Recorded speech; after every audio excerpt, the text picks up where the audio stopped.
Our time is one of great contests, high stakes, and clear choices. The essential divide that runs all around the world and throughout history is once again thrown into stark relief. It is the divide between those whose thirst for control deludes them into thinking they are destined to rule over others, and those people and nations who want only to rule themselves. Americans know that in a world where others seek conquest and domination, our nation must be strong in wealth, in might, and in spirit. That is why the United States vigorously defends the traditions and customs that have made us who we are. Like my beloved country, each nation represented in this hall has a cherished history, culture, and heritage that is worth defending and celebrating, and which gives us our singular potential and strength. The free world must embrace its national foundations. It must not attempt to erase them or replace them. Looking around and all over this large, magnificent planet, the truth is plain to see. If you want freedom, take pride in your country. If you want democracy, hold on to your sovereignty. And if you want peace, love your nation. Wise leaders always put the good of their own people and their own country first. The future does not belong to globalists. The future belongs to patriots. The future belongs to sovereign and independent nations who protect their citizens, respect their neighbors, and honor the differences that make each country special and unique. One of the most serious challenges our countries face is the specter of socialism.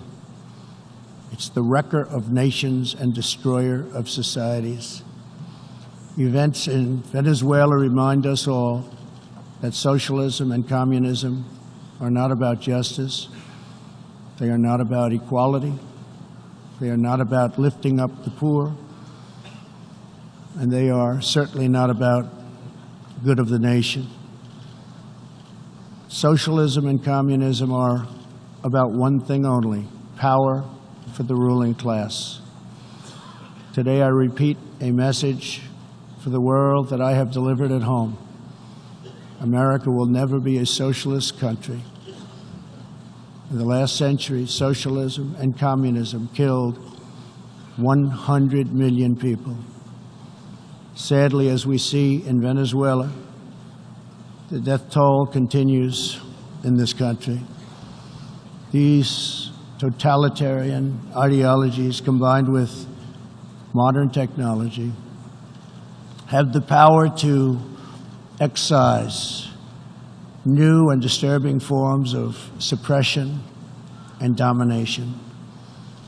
For this reason, the United States is taking steps to better screen foreign technology and investments and to protect our data and our security. We urge every nation present to do the same. Freedom and democracy must be constantly guarded and protected, both abroad and from within. We must always be skeptical of those who want conformity and control. Even in free nations, we see alarming signs and new challenges to liberty. A small number of social media platforms are acquiring immense power over what we can see and over what we are allowed to say. A permanent political class is openly disdainful, dismissive, and defiant of the will of the people. A faceless bureaucracy operates in secret and weakens democratic rule. Media and academic institutions push flat-out assaults on our histories, traditions, and values. In the United States, my administration has made clear to social media companies that we will uphold the right of free speech. A free society cannot allow social media giants to silence the voices of the people, and a free people must never, ever be enlisted in the cause of silencing, coercing, canceling, or blacklisting their own neighbors. Americans will never fire or tire in our effort to defend and promote freedom of worship and religion. We want and support religious liberty for all. Americans will also never tire of defending innocent life.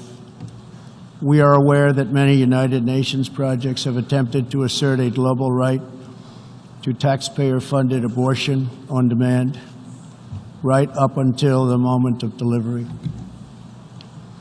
Global bureaucrats have absolutely no business attacking the sovereignty of nations that wish to protect innocent life.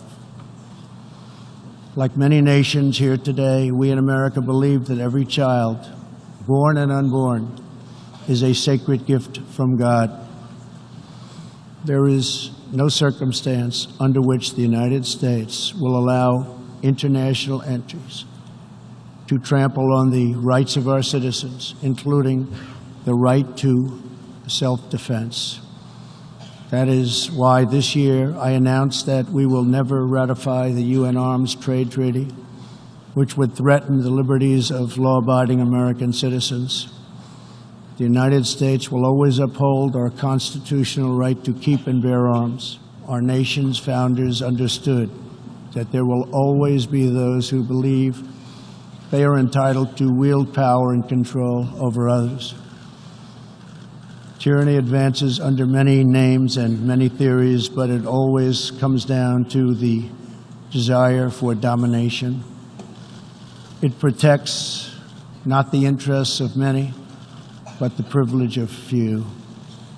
Our founders gave us a system designed to restrain this dangerous impulse. They chose to entrust American power to those most invested in the fate of our nation, a proud and fiercely independent people. The true good of a nation can only be pursued by those who love it, by citizens who are rooted in its history, who are nourished by its culture, committed to its values, attached to its people, and who know that its future is theirs to build or theirs to lose. Patriots see a nation and its destiny in ways no one else can. Liberty is only preserved, sovereignty is only secured, democracy is only sustained, greatness is only realized by the will and devotion of patriots. In their spirit is found the strength to resist oppression, the inspiration to forge legacy, the goodwill to seek friendship, and the bravery to reach for peace. Love of our nations makes the world better for all nations.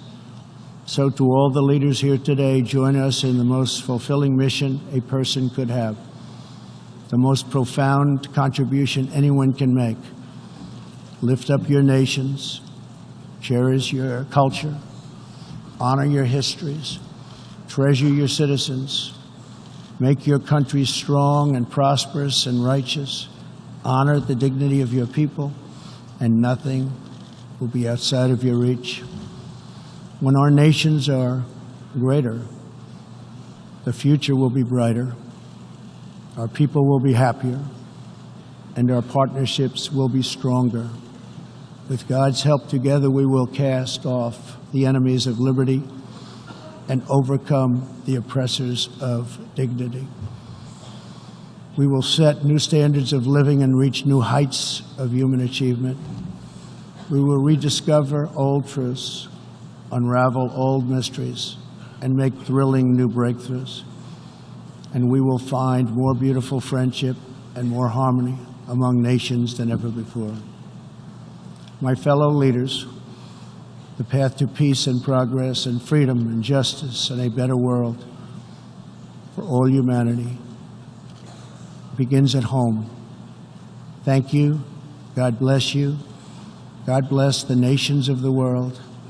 And God bless America. Thank you very much.